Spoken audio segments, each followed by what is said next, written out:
it chapter by chapter, one bite at a time. So many adventures and mountains we can climb. Take it word for word, line by line, one bite at a time.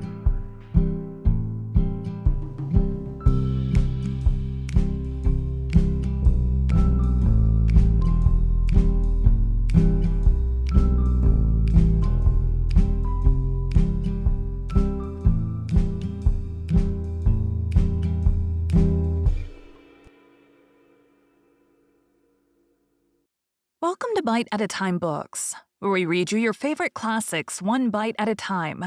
My name is Bree Carlile, and I love to read, and wanted to share my passion with listeners like you.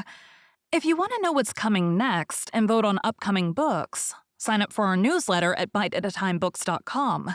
You'll also find our new t-shirts in the shop, including podcast shirts and quote shirts from your favorite classic novels. Be sure to follow my show on your favorite podcast platform so you get all the new episodes. You can find most of our links in the show notes. But also our website, biteatatimebooks.com, includes all of the links for our show, including to our Patreon to support the show, and YouTube, where we have special behind the narration of the episodes. We're part of the Bite at a Time Books Productions Network. If you'd also like to hear what inspired your favorite classic authors to write their novels, and what was going on in the world at the time, check out the Bite at a Time Books Behind the Story podcast, wherever you listen to podcasts. Please note, while we try to keep the text as close to the original as possible, some words have been changed to honor the marginalized communities who've identified the words as harmful, and to stay in alignment with Bite at a Time Books' brand values. Today we'll be continuing Great Expectations by Charles Dickens. Chapter 54. It was one of those March days, when the sun shines hot and the wind blows cold, when it is summer in the light and winter in the shade. We had our peacoats with us, and I took a bag. Of all my worldly possessions, I took no more than the few necessaries that filled the bag. Where I might go, what I might do, or when I might return were questions utterly unknown to me. Nor did I vex my mind with them, for it was wholly set on Provis's safety. I only wondered for the passing moment, as I stopped at the door and looked back, under what altered circumstances I should next see those rooms, if ever. We loitered down the temple stairs, and stood loitering there as if we were not quite decided to go upon the water at all. Of course, I had taken care that the boat should be ready and everything in order. After a little show of indecision, which there were none to see but the 2 or 3 amphibious creatures belonging to our temple stairs, we went on board and cast off, Herbert in the bow, I steering. It was then about high water, 8:30.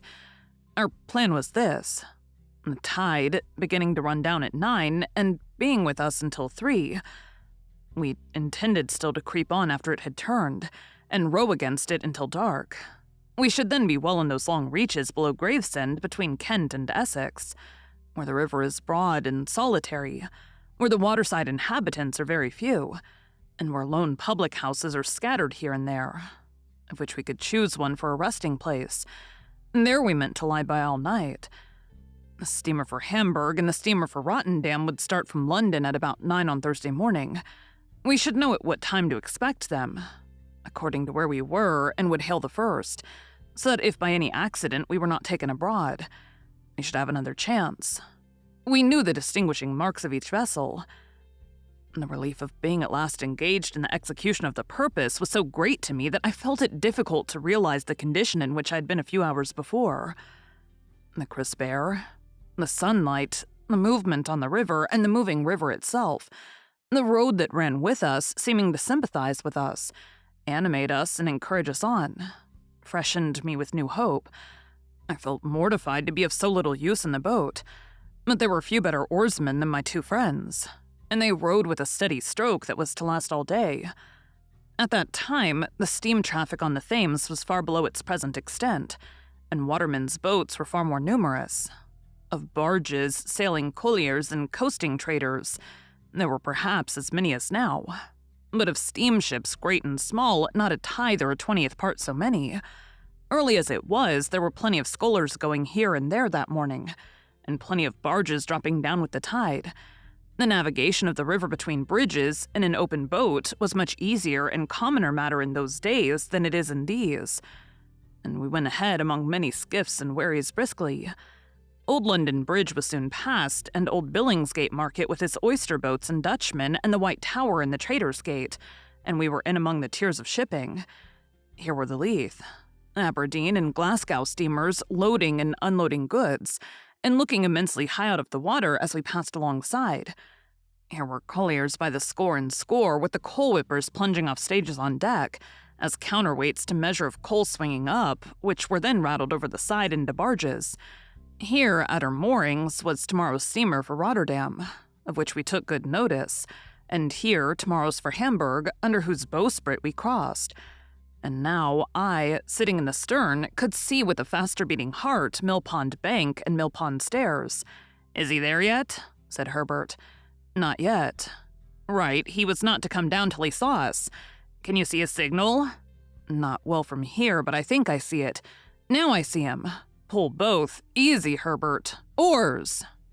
We touched the stairs lightly for a single moment, and he was on board, and we were off again. He had a boat cloak with him and a black canvas bag, and he looked as like a river pilot as my heart could have wished. "Dear boy," he said, putting his arm on my shoulder as he took his seat. "Faithful dear boy, well done. Thank ye, thank ye." Again among the tiers of shipping, in and out, avoiding rusty chain cables, frayed hempen hawsers, and bobbing buoys, sinking for the moment, floating broken baskets, scattering floating chips of wood and shaving, cleaving floating scum of coal in and out under the figurehead of the John of Sunderland making a speech to the winds, as is done by many Johns, and the Betsy of Yarmouth with a firm formality of bosom and her knobby eyes staring 2 inches out of her head, in and out, hammers going in shipbuilders' yards, saws going at timber, clashing at engines going at things unknown, pumps going in leaky ships, capstans going, ships going out to sea, and unintelligible sea creatures roaring curses over the bulwarks at respondent lightermen, in and out at last upon the clearer river where the ship's boys might take their fenders in, no longer fishing in troubled waters with them over the side, and where the festooned sails might fly out to the wind. At the stairs where we had taken him abroad, and ever since, I had looked warily for any token of our being suspected. I had seen none. We certainly had not been, and at that time as certainly we were not either attended or followed by any boat. If we had been waited on by any boat, I should have run into shore and have obliged her to go on, or to make her purpose evident. But we held our own without any appearance of molestation. He had his boat cloak on him and looked, as I have said, a natural part of the scene. It was remarkable, but perhaps the wretched life he had led accounted for it, and he was the least anxious of any of us. He was not indifferent, for he told me that he hoped to live to see his gentleman one of the best gentlemen in a foreign country. He was not disposed to be passive or resigned, as I understood it. But he had no notion of meeting danger halfway. When it came upon him, he confronted it, but it must come before he troubled himself. "If you knowed, dear boy," he said to me, "what it is to sit here longer, my dear boy, and have my smoke, arter having been day by day betwixt 4 walls, you'd envy me. But you don't know what it is." "I think I know the delights of freedom," I answered. "Ah," said he, shaking his head gravely, "but you don't know it equal to me. You must have been under lock and key, dear boy, to know it equal to me, but I ain't a-going to be low." It occurred to me as inconsistent that for any mastering idea he should have endangered his freedom, and even his life. But I reflected that perhaps freedom without danger was too much apart from all the habit of his existence to be to him what it would be to another man. I was not far out, since he said, after smoking a little, "You see, dear boy, when I was over yonder the other side of the world, I was always a-looking to this side, and it come flat to be here for all I was a-growing rich.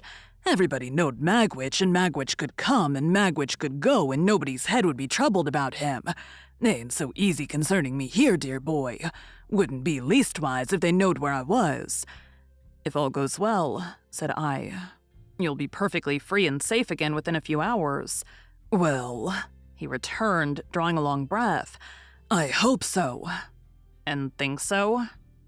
He dipped his hand into the water over the boat's gunwale and said, smiling with that softened air upon him which was not new to me, "I suppose I think so, dear boy. We'd be puzzled to be more quiet and easy-going than we are at present, but it's a-flowing so soft and pleasant through the water, perhaps as makes me think it. I was a-thinking through my smoke just then, that we can no more see to the bottom of the next few hours than we can see to the bottom of this river what I catches hold of. Nor yet we can't go no more hold their tide than I can hold this, and it's run through my fingers and gone, you see," holding up his dripping hand. "But for your face, I should think you were a little despondent," said I. "Not a bit on it, dear boy. It comes a-flowing on so quiet, and of that there rippling at the boat's head making a sort of a Sunday tune. Maybe I'm a-growing a trifle old besides." He put his pipe back in his mouth with an undisturbable expression of face, and sat as composed and contented as if we were already out of England. Yet he was as submissive to a word of advice as if he had been in constant terror. For when we ran ashore to get some bottles of beer into the boat, and he was stepping out, I hinted that I thought he would be safest where he was, and he said, "Do you, dear boy?" and quietly sat down again. The air felt cold upon the river, but it was a bright day, and the sunshine was very cheering. The tide ran strong. I took care to lose none of it, and our steady stroke carried us on thoroughly well. By imperceptible degrees, as the tide ran out, we lost more and more of the nearer woods and hills, and dropped lower and lower between the muddy banks. But the tide was yet with us when we were off Gravesend. As our charge was wrapped in his cloak, I purposely passed within a boat or two's length of the floating custom house, and so out to catch the stream alongside of 2 emigrant ships, and under the bows of a large transport with troops on the forecastle looking down at us. And soon the tide began to slacken, and the craft lying at anchor to swing, and presently they had all swung round, and the ships that were taking advantage of the new tide to get up to the pool began to crowd upon us in a fleet, and we kept under the shore as much out of the strength of the tide now as we could, standing carefully off from low shallows and mud banks. Our oarsmen were so fresh, by dint of having occasionally let her drive with the tide for a minute or two, that a quarter of an hour's rest proved full as much as they wanted. We got ashore among some slippery stones while we ate and drank what we had with us, and looked about. It was like my own marsh country, flat and monotonous, and with a dim horizon, while the winding river turned and turned, and the great floating buoys upon it turned and turned, and everything else seemed stranded and still. For now, the last of the fleet of ships was round the last low point we had headed, and the last green barge, straw-laden with a brown sail, had followed, and some ballast lighters, shaped like a child's first rude imitation of a boat, lay low in the mud, and a little squat shoal lighthouse on open piles stood crippled in the mud on stilts and crutches, and slimy stakes stuck out of the mud, and slimy stones stuck out of the mud, and red landmarks and tide marks stuck out of the mud, and an old landing stage and an old roofless building slipped into the mud, and all about us was stagnation and mud. We pushed off again and made what way we could. It was much harder work now, but Herbert and Startop persevered, and rowed and rowed and rowed until the sun went down. By that time, the river had lifted us a little so that we could see above the bank. There was the red sun on the low level of the shore in a purple haze, fast deepening into black. And there was the solitary flat marsh, and far away there were the rising grounds, between which and us there seemed to be no life, save here and there in the foreground a melancholy gull. As the night was fast falling, and as the moon, being past the full, would not rise early, we held a little council. A short one, for clearly our course was to lie by at the first lonely tavern we could find. So they plied their oars once more, and I looked out for anything like a house. Thus we held on, speaking little, for 4 or 5 dull miles. It was very cold, and the collier coming by us with her galley fire smoking and flaring looked like a comfortable home. The night was as dark by this time as it would be until morning, and what light we had seemed to come more from the river than from the sky, as the oars in their dipping struck at a few reflected stars. At this dismal time, we were evidently all possessed by the idea that we were followed.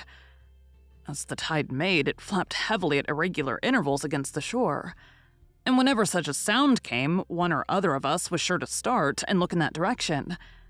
Here and there, the set of the current had worn down the bank into a little creek, and we were all suspicious of such places, and eyed them nervously. Sometimes, "What was that ripple?" one of us would say in a low voice, or another, "Is that a boat yonder?" And afterwards we would fall into a dead silence, and I would sit impatiently thinking with what an unusual amount of noise the oars worked in the thowels. At length we descried a light and a roof, and presently afterwards ran alongside a little causeway made of stones that had been picked up hard by. Leaving the rest in the boat, I stepped ashore, and found the light to be in a window of a public house. It was a dirty place enough, and I dare say not unknown to smuggling adventurers. But there was a good fire in the kitchen, and there were eggs and bacon to eat, and various liquors to drink. Also, there were 2 double-bedded rooms, such as they were, the landlord said. No other company was in the house than the landlord, his wife, and a grizzled male creature, the Jack of the little causeway, who was as slimy and smeary as if he had been low water mark too.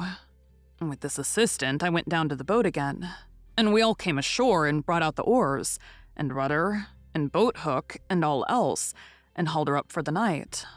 We made a very good meal by the kitchen fire, and then apportioned the bedrooms. Herbert and Startop were to occupy one, I and our charge the other.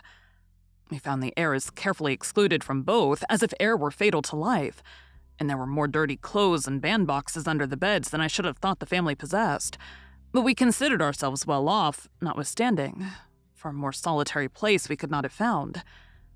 While we were comforting ourselves by the fire after our meal, the Jack, who was sitting in a corner and who had a bloated pair of shoes on, which she had exhibited while we were eating our eggs and bacon, as interesting relics that he had taken a few days ago from the feet of a drowned seaman washed ashore, asked me if we had seen a 4-oared galley going up with the tide.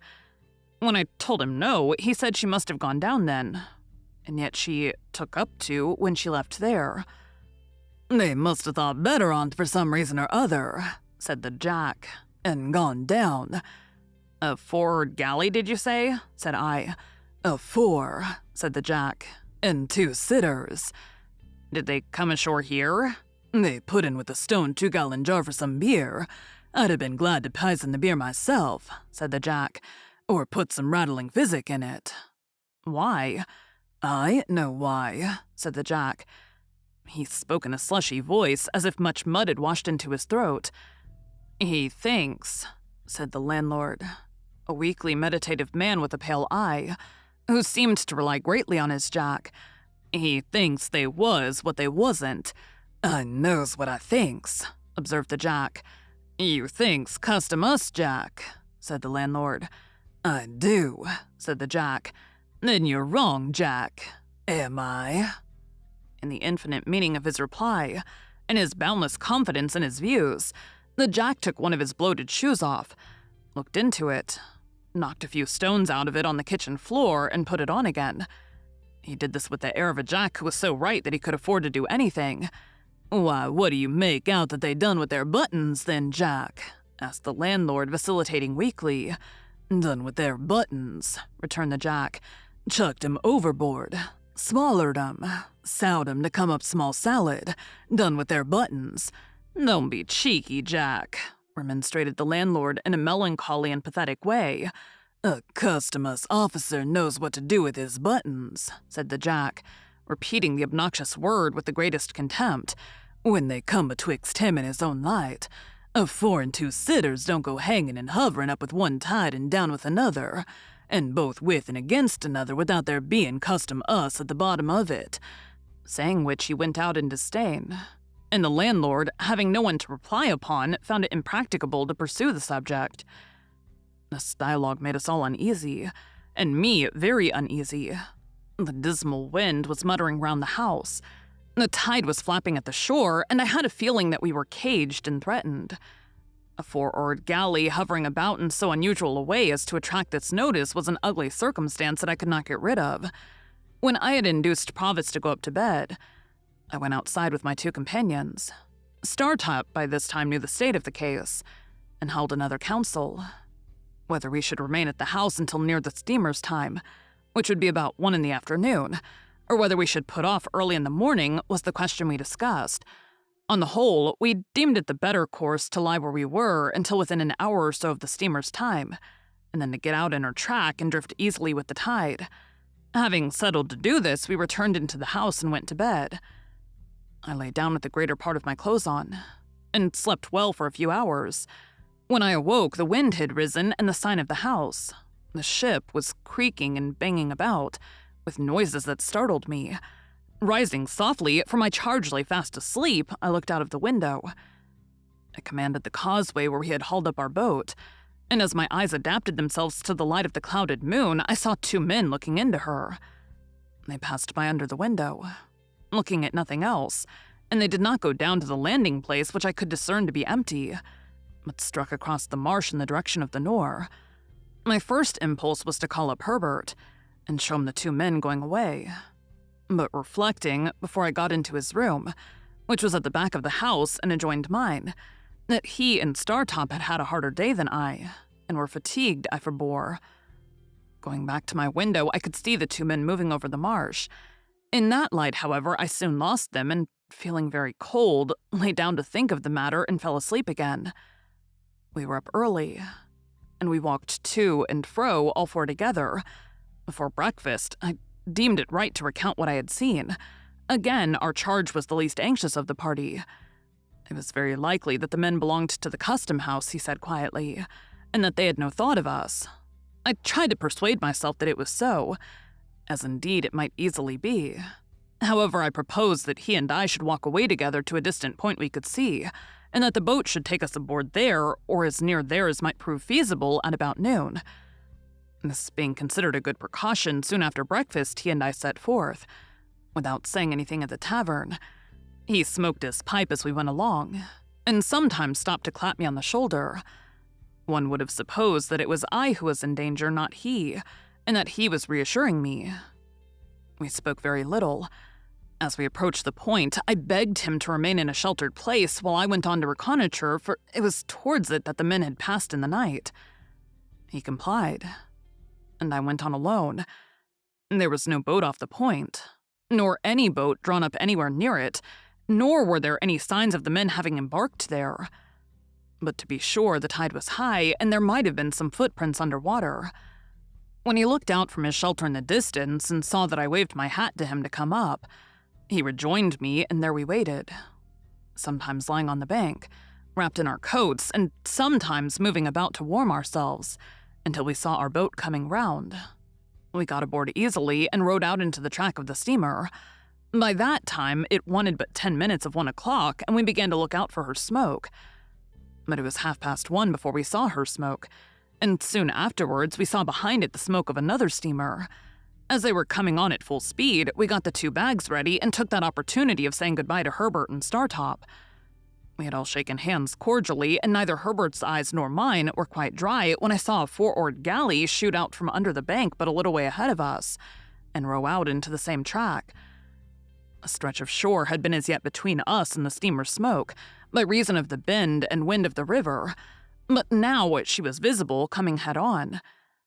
I called to Herbert and Startop to keep before the tide, that she might see us lying by for her, and I adjured Provis to sit quite still, wrapped in his cloak.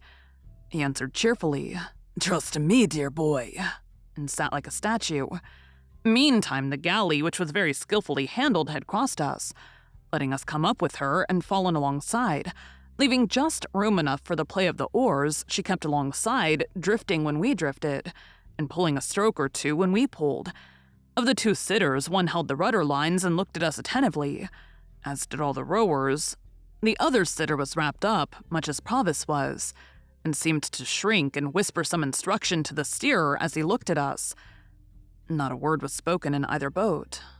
Startop could make out after a few minutes which steamer was first, and gave me the word Hamburg in a low voice as we sat face to face. She was nearing us very fast, and the beating of her pedals grew louder and louder. I felt as if her shadow were absolutely upon us. When the galley hailed us, I answered. "You have a returned transport there," said the man who held the lines. "That's the man wrapped in the cloak. His name is Abel Magwitch, otherwise Provis. I apprehend that man and call upon him to surrender and you to assist." At the same moment, without giving any audible direction to his crew, he ran the galley abroad of us. They had pulled one sudden stroke ahead, had got their oars in, had run athwart us, and were holding on to our gunwale before we knew what they were doing. This caused great confusion on board the steamer, and I heard them calling to us and heard the order given to stop the paddles and heard them stop, but felt their driving down upon us irresistibly. In the same moment, I saw the steersman of the galley lay his hand on his prisoner's shoulder, and saw that both boats were swinging round with the force of the tide, and saw that all hands on board the steamer were running forward quite frantically. Still, in the same moment, I saw the prisoner start up, lean across his captor, and pull the cloak from the neck of the shrinking sitter in the galley. Still in the same moment, I saw that the face disclosed was the face of the other convict of long ago. Still in the same moment, I saw the face tilt backward with a white terror on it that I shall never forget, and heard a great cry on board the steamer and a loud splash in the water, and felt the boat sink from under me. It was but for an instant that I seemed to struggle with 1,000 mill-whirs and 1,000 flashes of light. That instant past, I was taken on board the galley. Herbert was there, and Startop was there. But our boat was gone, and the 2 convicts were gone. What with the cries aboard the steamer, and the furious blowing off of her steam, and her driving on, and our driving on, I could not at first distinguish sky from water or shore from shore. But the crew of the galley righted her with great speed, and pulling certain swift, strong strokes ahead, lay upon their oars, every man looking silently and eagerly at the water astern. Presently a dark object was seen in it, bearing towards us on the tide. No man spoke, but the steersman held up his hand, and all softly backed water, and kept the boat straight and true before it. As it came nearer, I saw it to be Magwitch swimming, but not swimming freely. He was taken on board and instantly manacled at the wrists and ankles. The galley was kept steady, and the silent, eager lookout at the water was resumed. But the Rotterdam steamer now came up, and apparently not understanding what had happened, came on at speed. By the time she had been hailed and stopped, both steamers were drifting away from us, and we were rising and falling in a troubled wake of water. The lookout was kept long after all was still again, and the 2 steamers were gone. But everybody knew that it was hopeless now. At length we gave it up, and pulled under the shore towards the tavern we had lately left, where we were received with no little surprise. Here I was able to get some comforts for Magwitch, Provost no longer, who had received some very severe injury in the chest and a deep cut in the head. He told me that he believed himself to have gone under the keel of the steamer and to have been struck on the head in rising. The injury to his chest, which rendered his breathing extremely painful, he thought he had received against the side of the galley. He added that he did not pretend to say what he might or might not have done to Compeyson, but that in the moment of his laying his hand on his cloak to identify him, that villain had staggered up and staggered back, and they had both gone overboard together when the sudden wrenching of him, Magwitch, out of our boat, and the endeavor of his captor to keep him in it had capsized us. He told me in a whisper that they had gone down fiercely locked in each other's arms, and that there had been a struggle under water, and that he had disengaged himself, struck out, and swum away. I never had any reason to doubt the exact truth of what he thus told me. The officer who steered the galley gave the same account of their going overboard. When I asked this officer's permission to change the prisoner's wet clothes by purchasing any spare garments I could get at the public house, he gave it readily, merely observing that he must take charge of everything his prisoner had about him. So the pocketbook, which had once been in my hands, passed into the officer's. He further gave me leave to accompany the prisoner to London, but declined to accord that grace to my 2 friends. The Jack at the ship was instructed where the drowned man had gone down, and undertook to search for the body in the places where it was likeliest to come ashore. His interest in its recovery seemed to me to be much heightened when he heard that it had stockings on. Probably it took about a dozen drowned men to fit him out completely, and that may have been the reason why the different articles of his dress were in various stages of decay. We remained at the public house until the tide turned, and then Magwitch was carried down to the galley and put on board. Herbert and Startop were to get to London by land as soon as they could. We had a doleful parting, and when I took my place by Magwitch's side, I felt that that was my place henceforth while he lived. For now, my repugnance to him had all but melted away, and in the hunted, wounded, shackled creature who held my hand in his, I only saw a man who had meant to be my benefactor, and who had felt affectionately, gratefully, and generously towards me with great constancy through a series of years. I only saw in him a much better man than I had been to Joe.